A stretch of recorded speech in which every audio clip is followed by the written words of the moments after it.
This video is sponsored by Single Point Solution. Single Point is pioneer in production and distribution of electric vehicles like electric bikes, electric scooters and three-wheelers. Single Point also provide consulting services to small F players.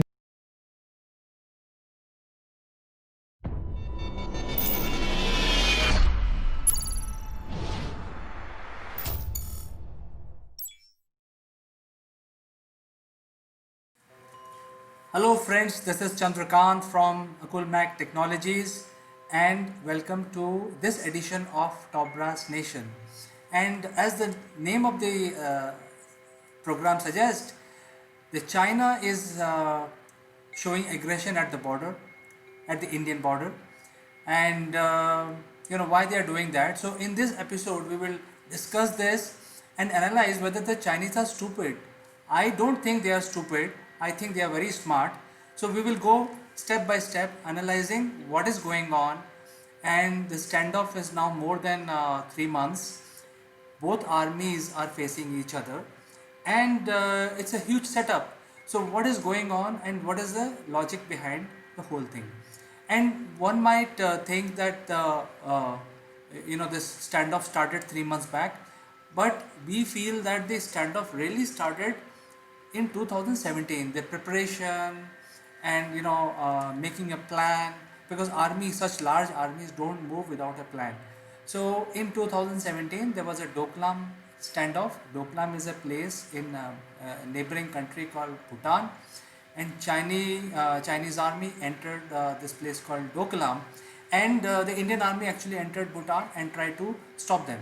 So basically this the foundation of what is happening today at the line of actual control, that is called LAC, was actually laid down in 2017, and I'm sure Chinese have been preparing for this.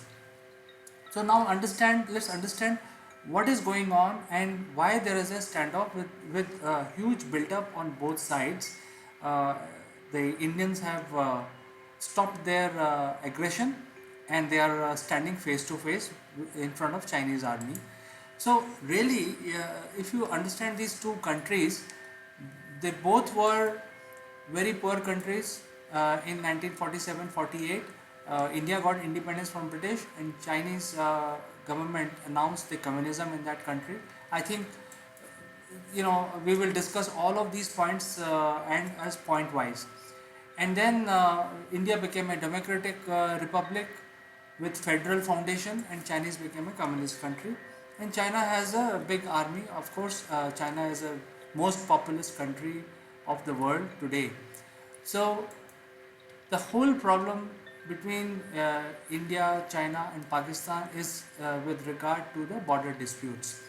And the border disputes, there are many places which are disputed, but let's look at the eastern side of Jammu and Kashmir, which we are going to cover in this video.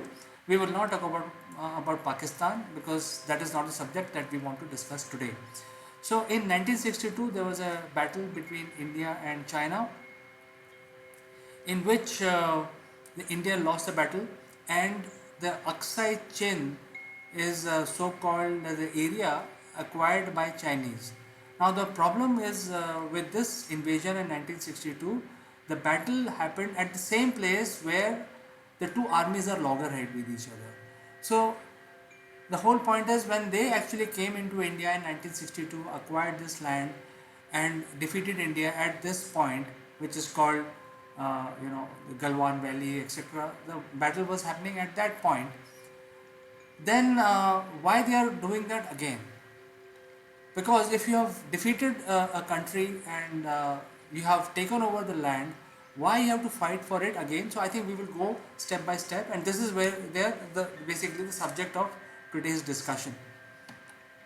So the two armies are basically amassed at the line of actual control, and both armies are comparable. I mean, there is one number 2 army in terms of numbers, and there is one number 3 army in terms of numbers. So India is number 3, China is number 2 in terms of numbers.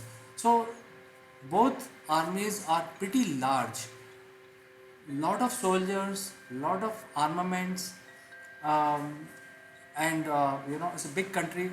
China is also a big country, more populous country than India, but India is also a very populous country with 1.3 billion people. The army is also pretty large from both sides, and from both sides is a huge army which is amassed at the border. Now let's understand the geography of this place. The place is very high up in the mountain. The battleground is set at 17,000 feet, which is very high, where the normal human being will find difficult to even breathe. The oxygen levels are very low at such heights. At the same time, it is very cold.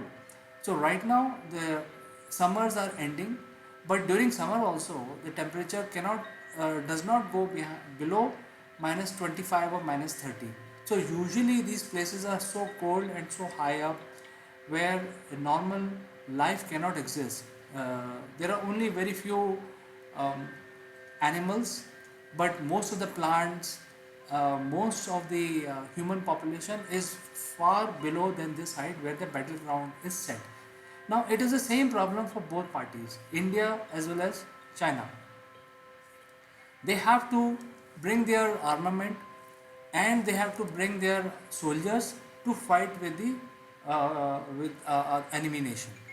So at such cold temperature, the usual armaments that you have may not work. You need to design things which work at such low temperature and they should be easily transportable at such heights, and then they should be able to you should be able to train your soldiers with those armaments.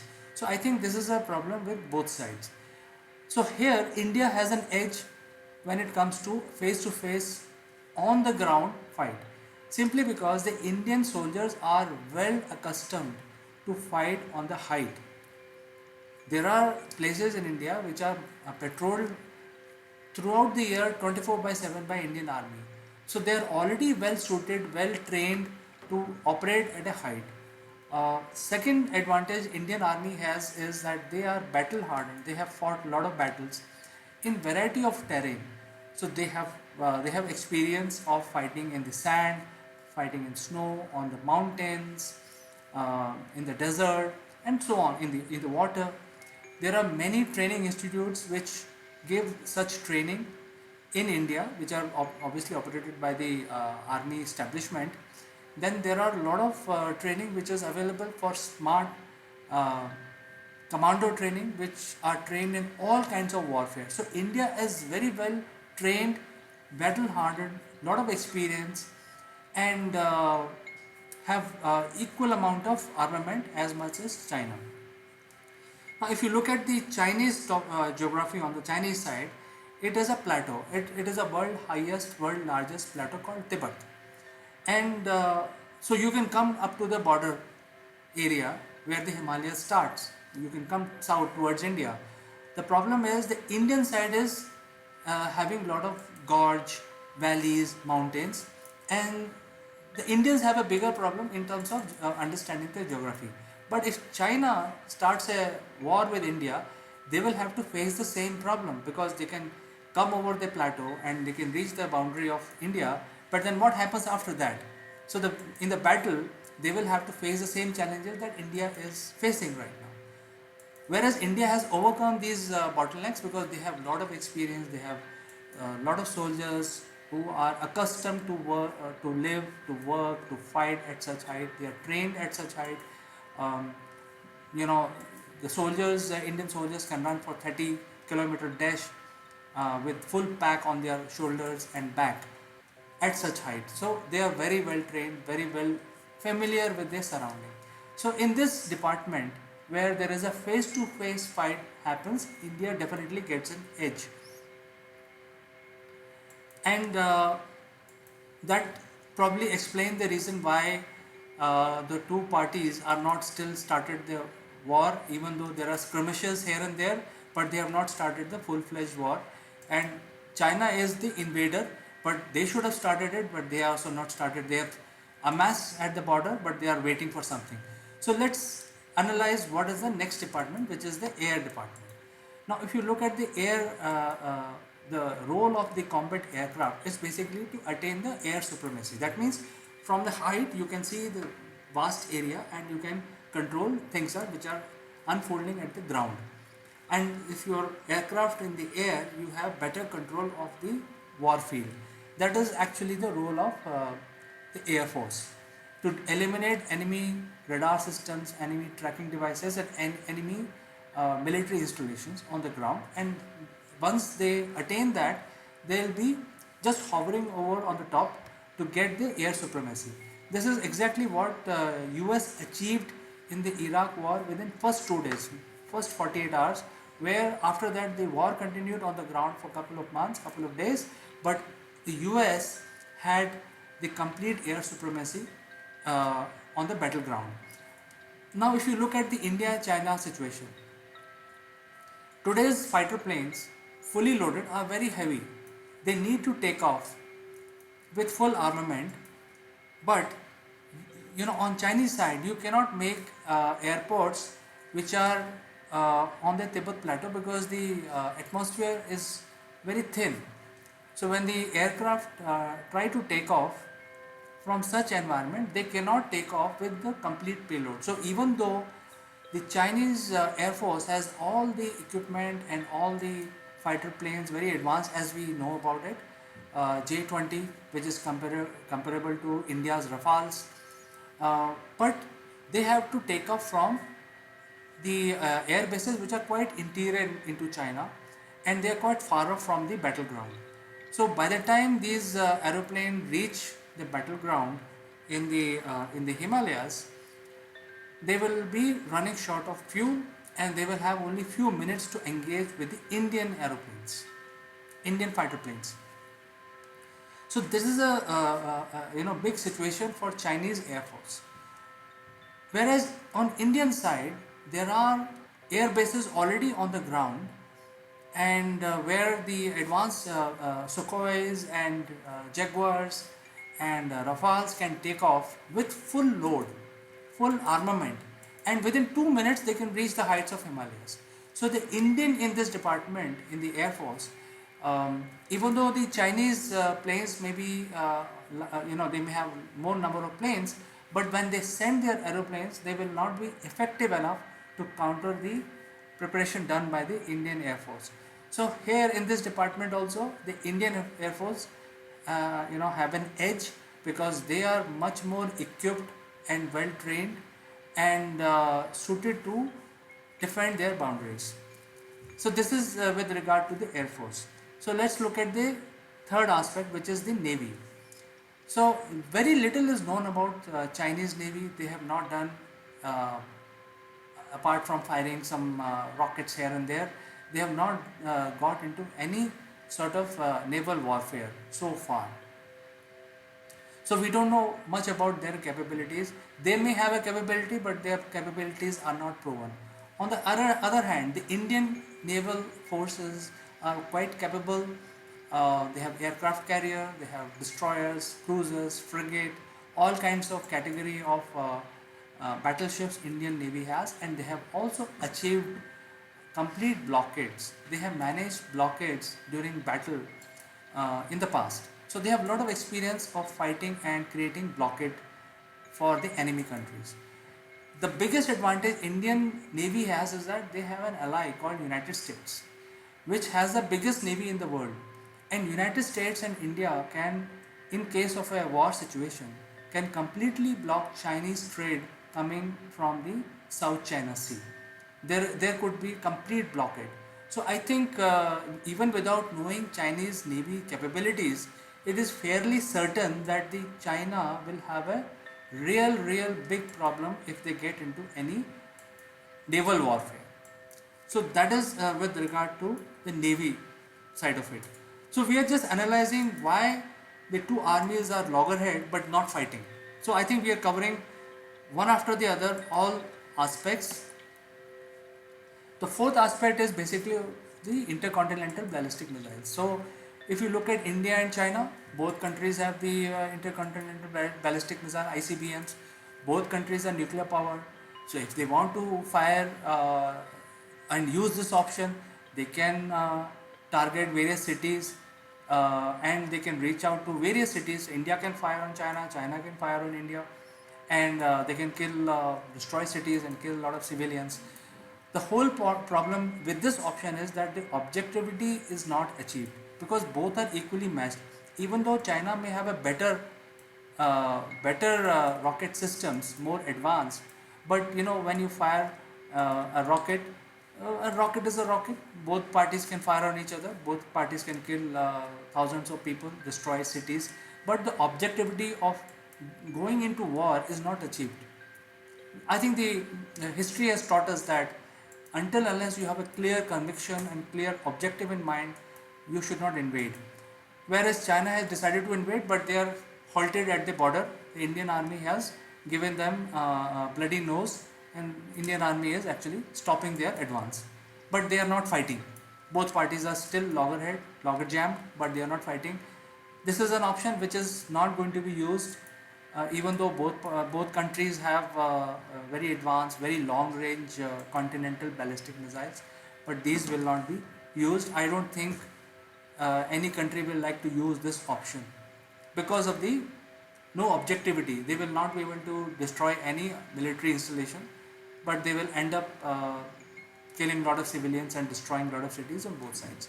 So I think this is a futile option which will not be used, even though both countries have invested heavily in developing their continental ballistic missiles. Now, even if you decide to fire on enemy on both sides, both countries have their protection, defensive systems to protect themselves. So even if you fire a nuclear weapon or some sort of a rocket or things like that, both countries have the capability to stop them. So because of this defensive nature of comparable strength both India and China has, it's futile to fire long range missiles on each other. So going back to the previous point that I made is that in air power, even though China may have a better air force, but because of the terrain they are lacking, they will not be able to mount a very big aerial offensive. And Indian Air Force is not something like a small Air Force. They are equally comparable Air Force, and they are more suited to combat with the Chinese aircraft. In the Indian Army front, the soldiers are much suited to operate at a higher highlands, high mountains. They have different techniques which they have practiced and evolved into a much more better fighting force over the years, and they are battle hardened. So I think the China does not have too much of an advantage when they are trying to show their strength to India. Now the fifth element here is the people. So let's understand what is the difference between Indians and Chinese. So let's go with Chinese first.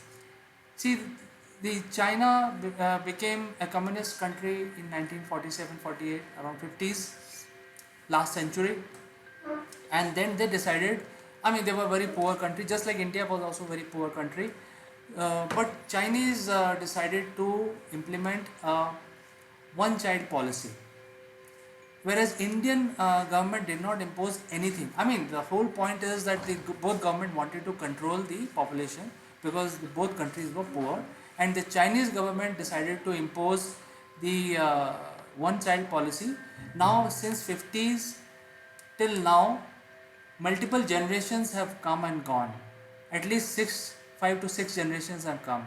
So the effect of one-child policy on the Chinese people is remarkable. You can't even imagine.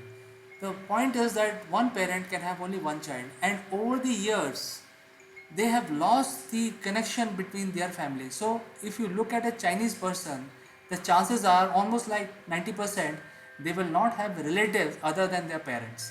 They will not have nephews, uncles, aunts, nieces, cousins. So that is why to lose a soldier, obviously this is a mass where the soldiers come from. To lose a soldier's life in a battle which is basically futile, where the objectivity is not visible, is a very difficult thing to justify for the Chinese army. At the same time, for India, let's look at the Indian people. India is a very diversified country. It became a federal nation with 29 different states, with 29 different governments elected by the people of that state, all coming under a central government umbrella. And this whole system works in a very democratic manner. There are elections done for each and everything in this country, in India. So the real power is with the people, not with individual. Unlike Chinese people, where there is a communist party and the communist party basically decides the fate of the country. Here, if people want, they can bring down a government, they can bring down a state government, they can bring down a central government, and so on. So there are multiple things.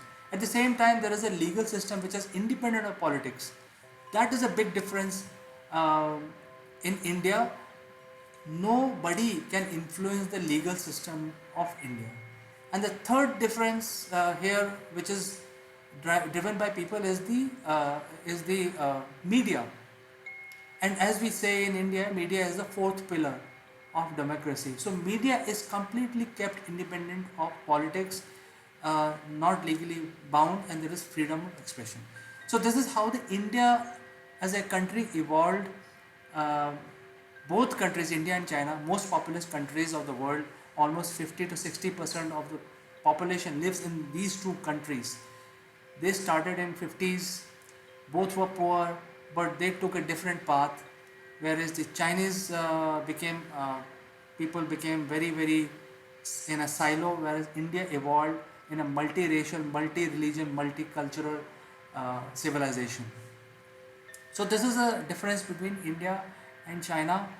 The Chinese government will not be able to lose their people without any objectivity. They will have to go back to their people, even though they are communists, but then every government is scared of any uprising. So if they start losing people, and especially the family size are shrunk to only parents and child, it is very difficult for anybody to justify going on war. With what objective? With clear visibility that there is no edge that China can win over anything.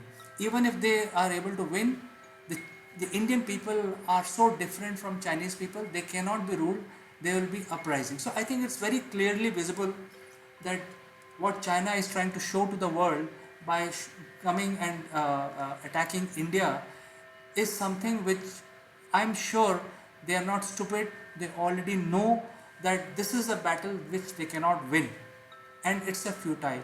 So the last question is why? I think that's a big question. When we can think of what China is trying to do, I'm sure Chinese government and ruling dispensation can also plan things out. So my assessment of this whole situation is that it is futile to go on war. Both sides will amass. It is basically show of strength, giving a message to the world that hey, we are very powerful, blah blah blah. But I don't think there will be a war between India and China. There cannot be, because both parties are equally matched, and Chinese have little. They don't have little.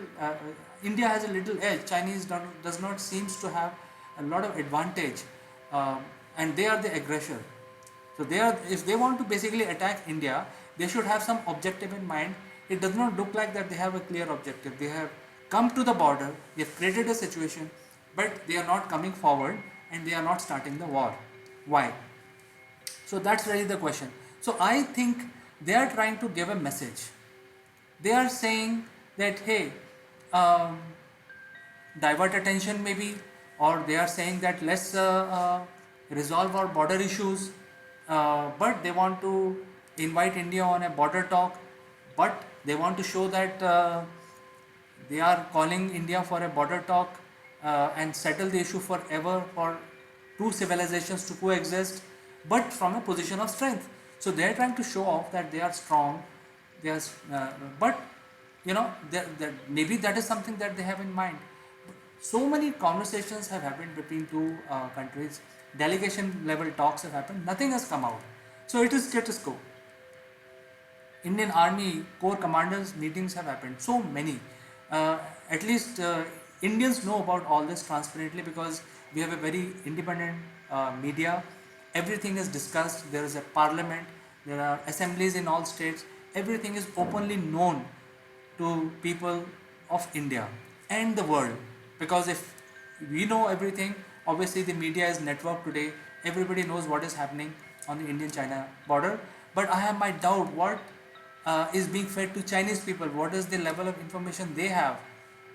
But I think my understanding is that there will be no war, and maybe there is some other messaging which is being planned by China.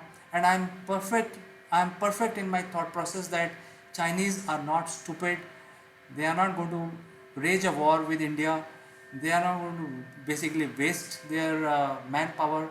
They cannot afford soldiers dying. They cannot afford to even losing their pilots, and obviously Navy is their Achilles heel. So I don't think they have right resources and right motive to engage with India. And uh, there's nothing like I'm going to win some landmass, because to hold that landmass again you need to set up a government, and you need to set up you need to win over people, which I'm sure they are not in position to win over people, especially the democratic country cannot be ruled by a communist country. I'm sure the Chinese people know about this whole fact, and that is why this kind of messaging is going on from China. So this is the analysis of what is going on at the border. Friends, do write to me, give your comments, give your suggestions, give your feedback. If you have any questions, I will take that up in the next episode of Top Brass Nation, and I will meet you again tomorrow with something more interesting, more analytics. Until then, bye bye.